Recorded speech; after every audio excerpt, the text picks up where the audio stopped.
This episode is sponsored by Mosquito Shield. Hey moms, Mosquito Shield is giving you $25 off your first month of treatment when you book with them and tell them you heard about them on the Gather Moms podcast. We love Mosquito Shield and love that we can go sit out in our backyard in the evenings and not worry about mosquitoes. They will come out to see you every 10 to 17 days based on the weather and mosquito population. They create a barrier in your yard where you will see a significant difference within 24 hours. Their product is not risky for humans or pets, and it works on all kinds of insects. They also take special care to spray around bees and butterflies. So get booked today with Mosquito Shield by going to moshield.com or calling them at 214-897-3077. Now back to the show. Hey moms, welcome to the Gather Moms podcast. My name is Kate. And I'm Rebecca. We've created this space just for you because we're both moms and we get you. Yes, we believe there truly ain't no hood like the motherhood, and we need to be in this together. We also believe we can't mom well without Jesus, so you're going to hear us talk about him too. Follow us on Facebook and Instagram at Gather Moms and make sure to hit subscribe so you don't miss a single episode. All right, mamas, let's jump in.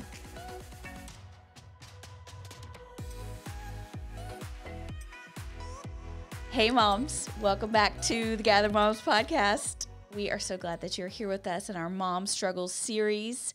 And today we are talking about a word that I think we all aspire to be, but also shrink in fear when we hear it. Do we all aspire to be this word? I think so. As a mom, you don't want to be haphazard in what you're doing. But the word we're talking about is intentionality. It sounds so heavy. It feels like a lot when you think about it. Yes. But when I think about what kind of mom I want to be or kind of woman I want to be an intentional person. That I'm not just wasting my time or, spending my time frivolously. It's not something I thought about before I became a mom, though. I never associated intentional with momming. What do you mean? Until you became a mom, you didn't think about it? No, because you're just like, oh, cool, we're having a baby. Yeah. And then you just kind of get thrown in this pool of survival. And then... But there was probably some intention in you having a baby, you planned to do that, probably. I mean, maybe. Or you knew what you were doing when it happened. I don't know. Isn't that funny when people talk about when you have your fourth or fifth kid? They're like, you know how that happens, right? It's the worst joke. I don't know why people say that. I don't know. We say these dumb things that trigger people, and you're like, okay, I'm sorry. I shouldn't have said that. That's why I pray for my mouth. Yeah. My mouth is sometimes unintentionally sarcastic. Yeah. And I need a little help. Yeah. To be intentionally closing your mouth. Intentionally closing my mouth, yes. So I think when we think about intentionality, I think what the reason we shrink back from it is because we think of a mom or a person who is very prescriptive in their life. They've planned everything out. They know where they're going. They know how they're going to get there. Their days are fully scheduled. Nothing is dropping. Yes. And that's what I think of when I think of intentionality. Excel spreadsheets. Yeah. When I think of intentional, I think of Excel spreadsheets. And so then it becomes okay, well, forget it. If that's what it is to be intentional, I'm not going to do that. And so let's just take that one off the list of what I'm aiming for. When really intentionality is not this overscheduled, overly planned life. It is just simply, what I believe intentionality is just simply beginning with the end in mind. Oh, that's such a good one. So that you think about for your own life, you think about, okay, this is a little dark, but I think it's good that you think about at the end of my life, when people are standing there and talking about me. That's another one of those things we say. What do you want people to say at your funeral? But I think, how do you want your kids to talk about you at the end of your life? How do you want your friends to remember you? What do you want your life to be marked for? Because honestly, when you think about your days right now, and this is not for guilt, this is just to get us thinking. But do I want someone standing up at the end of my life and saying, you know what? She watched every show on Netflix. Like, is that She got to the end of Netflix. Yeah, you know, like she is the one, she found the end of Netflix. Like, is that what I want to be remembered for? You know, or she was in debt up to her eyeballs, but she always looked good, you know? Or, you know, she cooked amazing meals, but we had the most tense family dinners, you know? Yes. Like, just thinking about when at the end of my life, what do I want to be remembered for? And so to begin with the end in mind. And I think that's just a question that's so good for us to stop and ask is what kind of person am I becoming by the actions that I'm taking now? And is that the person that I want to be? And so if we just fast forward a little bit with, okay, I'm making these decisions daily. Is that going to put votes in the bank? Is that going to put deposits in the bank of me becoming the person I want to become? Or is that actually putting deposits in a bank to make me into being someone else, someone that I don't really want to be? Like, for example, if you want to be a person that lives at peace and you want to say, I want my life to be marked by peace. I want to be a peaceful person. I want to live at peace with other people.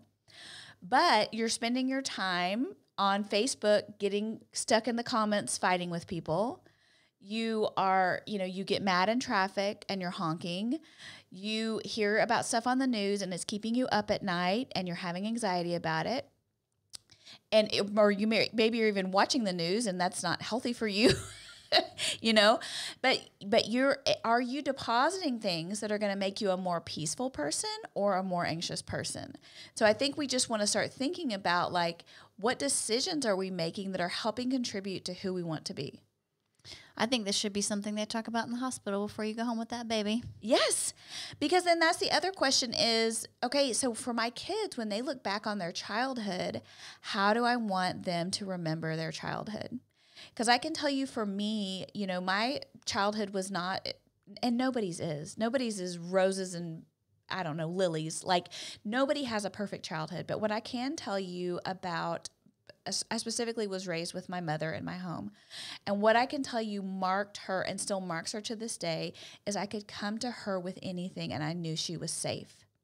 And so when I think about her life, she was intentional so that in my teenage years, when I needed to come in and talk to her in the evening and she was sitting in her bed reading a book, she closed that book, she set it down, and she was available to me. When I spoke to her, she intentionally kept that poker face and stayed calm so that I could say what I needed to say, you know? What about you? What do you think about when you think about your childhood? Was there anything that your parents did intentionally where you remember, you know, this about my childhood? I remember they showed up. Like whenever I was in something or did something, they both worked full-time jobs. They were gone all day long, and they showed up. Wow. They never wanted to miss something. Okay. That's cool. And I think that's what I want to do for my kids now, too. I don't want to miss things. Yeah. I want to show up. Yeah. Okay, I love that. And I think my mom rang a cowbell, too, so I do think I do think that got passed down to me, so, you know. Well, and just like I got to see your mom today and watching her, the way she encourages like with so much vigor. It's not just like, hey, you did a good job. It is like, stop down. It's a little mini speech. Let me tell you how amazing you are. And you leave just feeling like, but Rebecca, that is a legacy that she has passed on to you because you are that way. You know, you're a developer of people. You're an encourager of people. You see people and you cheer them on. And so I love that her intentionality is now reflected in yours.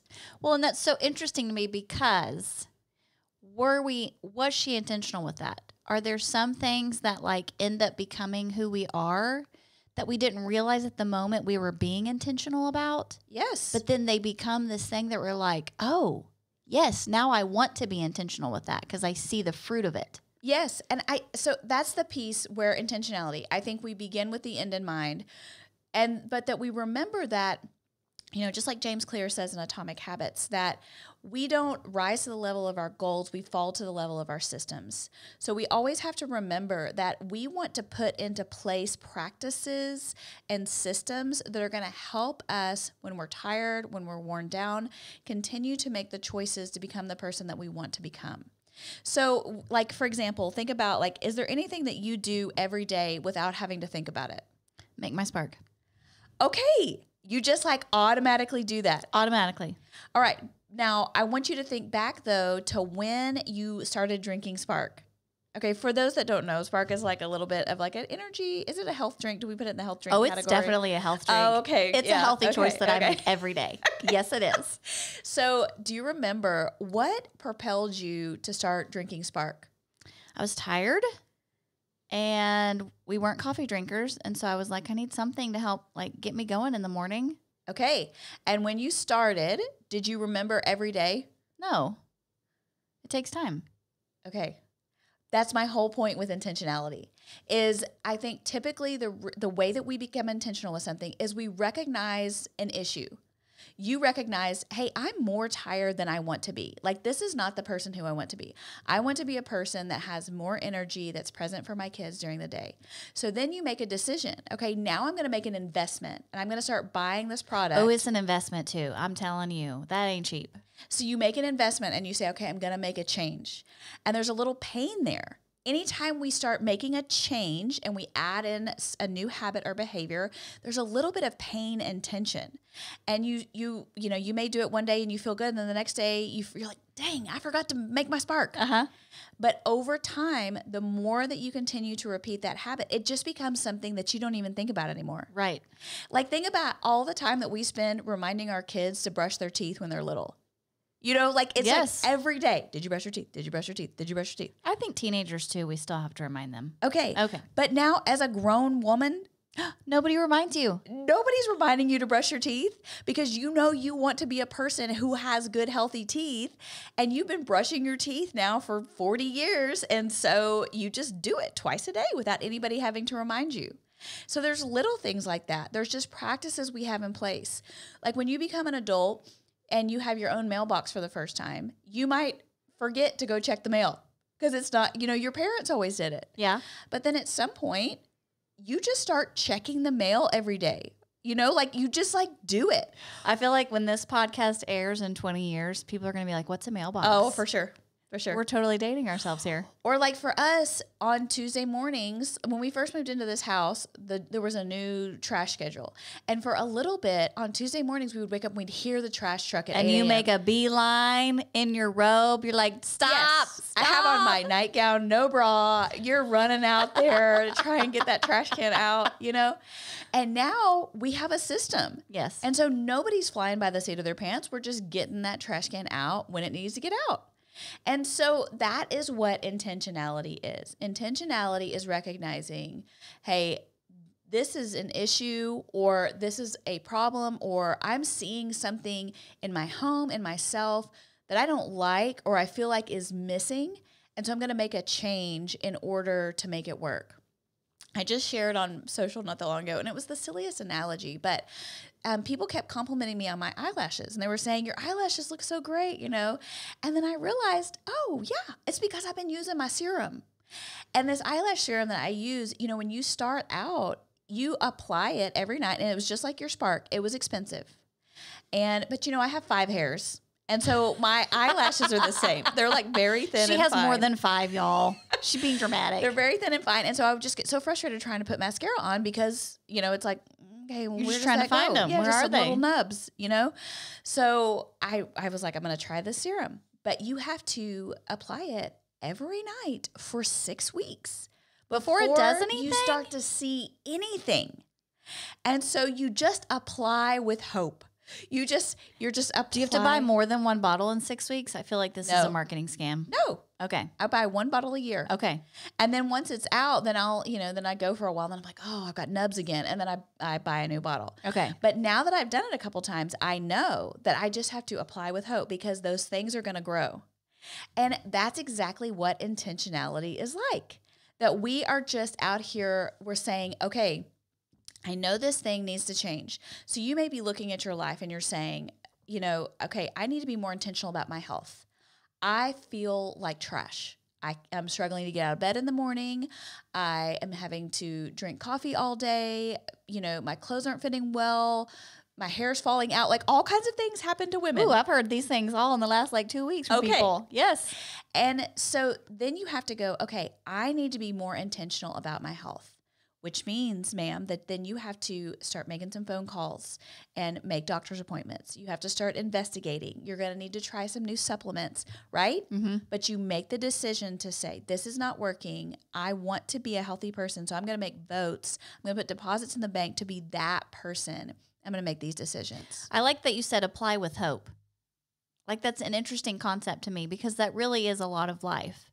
Like, we don't necessarily see results right away. Yes. We just have to keep applying with hope. Yes. But that's so biblical. It is, because it's Galatians 6:9, and that's why I have my scripture sitting right here, because it's Galatians 6:9.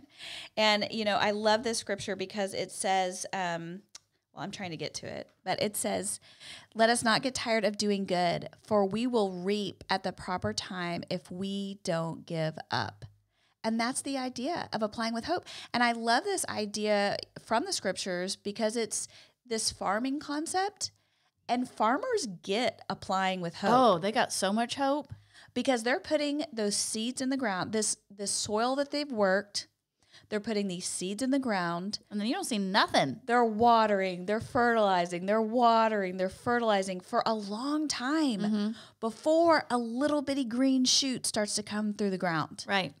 And then they wait until the fruit comes and they get to harvest all of their hard work. Right. And so it's just the same with us. And so, for our mamas, it may be intentionality with their health. It may be intentionality with screens. It may be that you're looking around your home and, if you walked out in your living room right now, you would see a kid on a phone. You go to a room, there's a kid on a computer. You go to another room, there's a kid on a TV. And some of that, in moderation, that's fine. But you may be looking and going, this is becoming all-consuming, or we're not spending enough time together.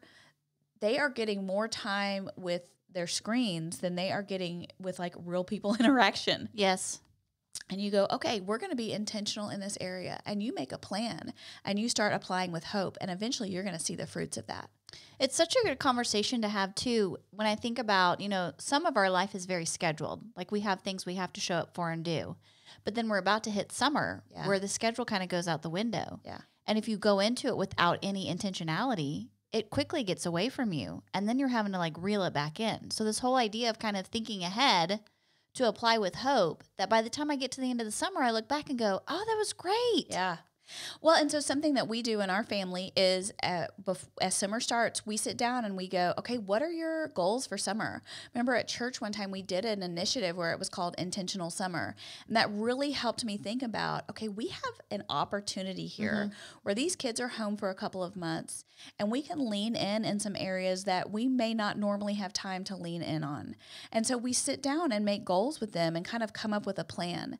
And so that we can look back on the end of summer and see fruit there. Yeah. And I love that you said opportunity too, because the whole idea behind intentionality is that there's something out there that you could grasp onto if you wanted, but if you don't, it's just going to float away and you're going to miss it. Yeah. It's an opportunity. Yeah. And so when you see health as an opportunity, when you see time as an opportunity, when you see summer as an opportunity, it's like, listen, there's some good out there for you to go get, but you have to be intentional to get it. Yes. I think the other big one that I want to make sure that we talk about is our spiritual lives, and that we need to make sure that we're being intentional in those spaces with our children. And so that can look a lot of different ways, for our mamas, but we want to have some systems in place where we are having regular spiritual practices. And so this may be the one, I think, for a lot of our moms where they're like, okay, that has all felt so overwhelming to me that I've never implemented regular spiritual systems because it feels like your ideal is we're all sitting down on a Saturday morning and having an hour-long devotional, and you've tried to do that before and you ended up screaming at everybody and it was terrible. So you're like, we're not doing that again. So I just wonder for you what it could be. Something that we've been intentional about in our home is whoever gets up first, Jeremy or I, we go turn on praise and worship music on the device in the kitchen that you can hear over the whole house. And what I have loved is the intentionality of that small choice has meant that the climate and the atmosphere of our home in the morning is completely different. And I will walk out to go get my coffee and because I've made the intentional choice of setting it the night before, and I go to get my coffee and I hear that praise and worship music, and it just starts my heart in the right direction. And so that may be an intentional choice that you could make, is starting your day with praise and worship music. It could be that you have some little ones and you guys start reading the Jesus Storybook Bible together in the evenings. And so as you're putting them down for bed and you're reading, that you read that. And I can tell you, as a grown woman, I will still read Jesus Storybook Bible, and my teenagers still love it. And you can pull them all together, and it's a 5-minute, 7-minute choice. Yeah. But that you're just making that choice to implement that spirituality in that moment. I think there's some other easy, small things to do. When you see emergency vehicles on the road, that you just say, hey, everybody, we're going to pray for this person that's in crisis, and you pray for them. So that slowly over time, then your kids, you say, hey, you see that? Will you pray? And then they're going to start doing it all on their own without you ever having to say anything. I think you could potentially have scriptures that you're praying over them or memorizing as a family, that you can make fun. Like, start thinking about how could we be intentional that we are doing what it talks about in Deuteronomy, that we're having spiritual conversations as we go. This does not have to be some crazy, you're not taking your kids to seminary. You are just making sure that you are intentionally putting God before them, so that when you eat a really great meal, you say, oh, thank you, God, the giver of good gifts. That you're helping your kids. You're being intentional about your kids seeing God, knowing God, viewing the world through a biblical lens. I think that's the area, if I was going to encourage moms in anything, to just stop and say, what small change could I make in order to be more intentional with how we are growing our family spiritually? It makes me think about our family values study that we did, because the great thing about it was one thing a month. Yeah.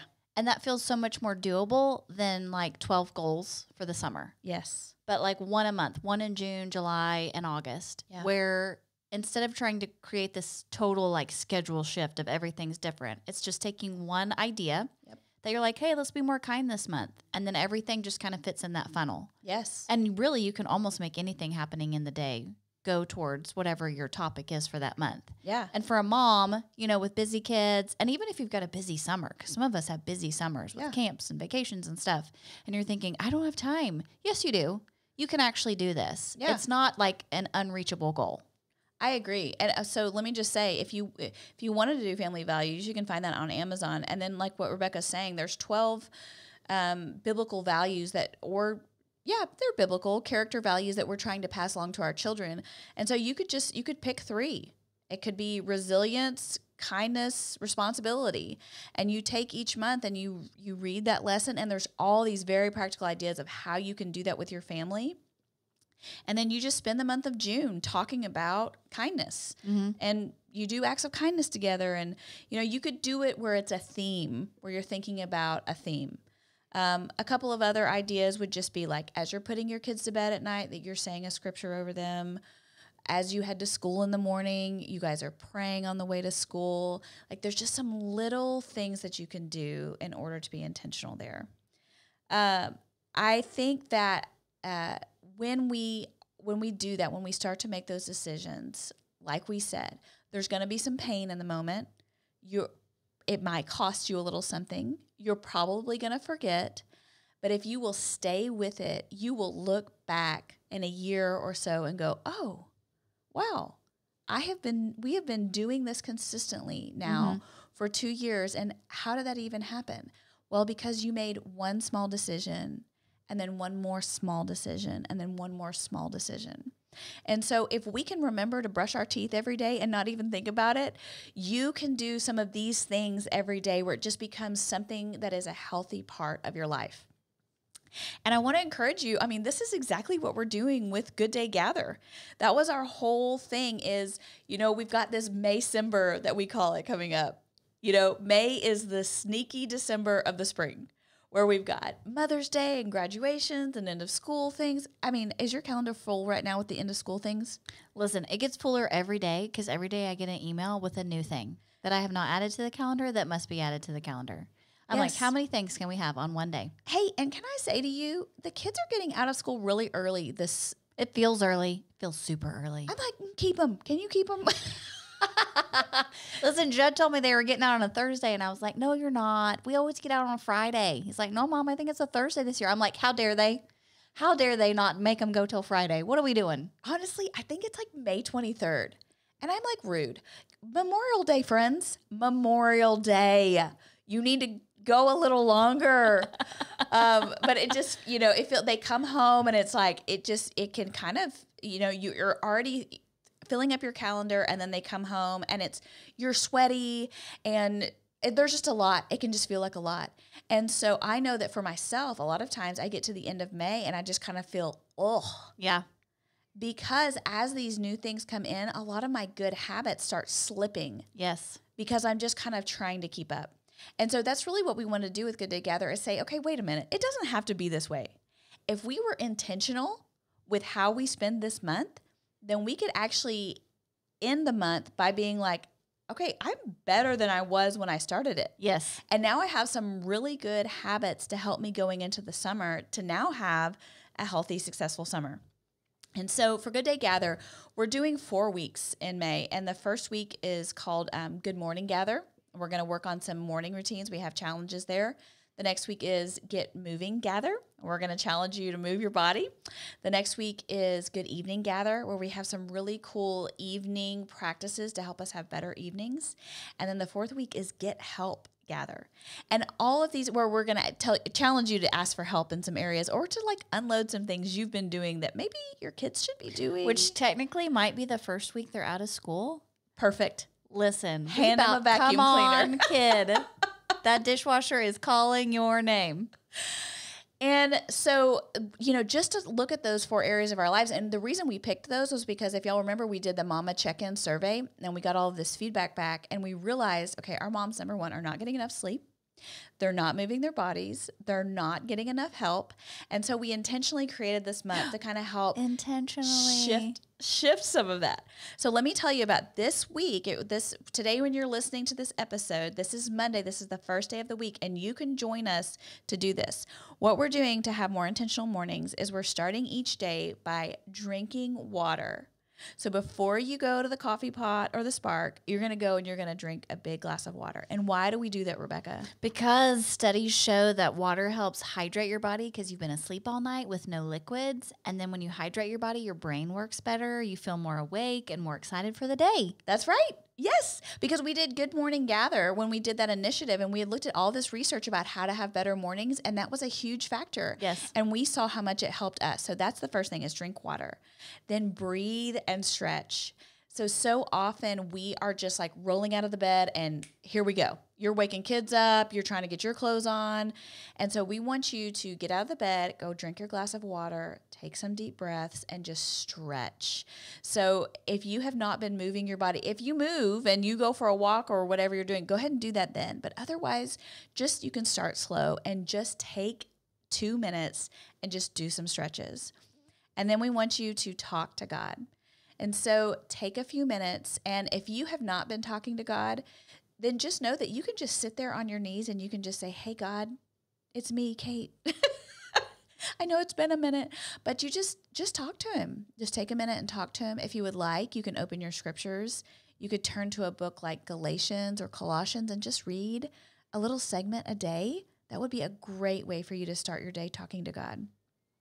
And to do this, in order to do this effectively, we want to challenge you. If you're not getting up before your children, the real challenge is to wake up 15 to 20 minutes before your kids get up and just go ahead and get yourself out of bed so that you can have a better morning.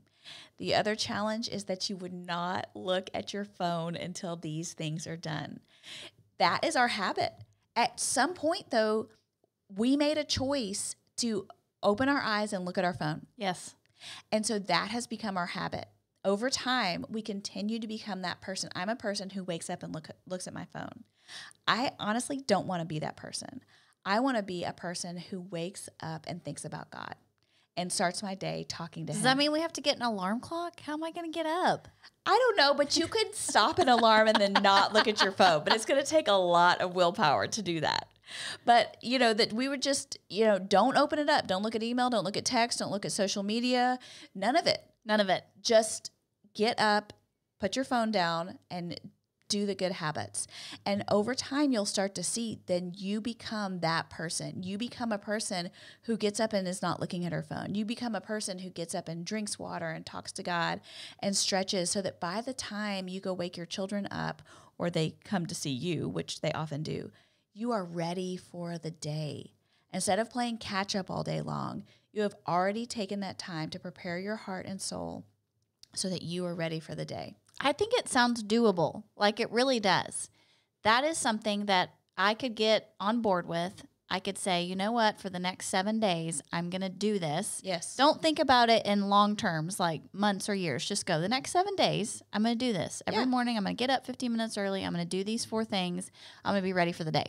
And if you want to join us, go to patreon.com/gathermoms. When you sign up at the $10 or $20 level, we're going to send you a cute little koozie, and you get the goal tracker with all these things listed as a PDF that you can keep on your phone or you can print out to help you mark your goals. Because we know that being able to see that helps us. Having an accountability group helps us. Because really, moms, honestly, we love you and we want you to thrive this May. And frankly, we also want to thrive. We want to have a good May. And so we want you to join us as we do this. We're so thankful for the wonderful moms that you are, and we are cheering you on, and we love you, and we'll see you next time. Bye, moms.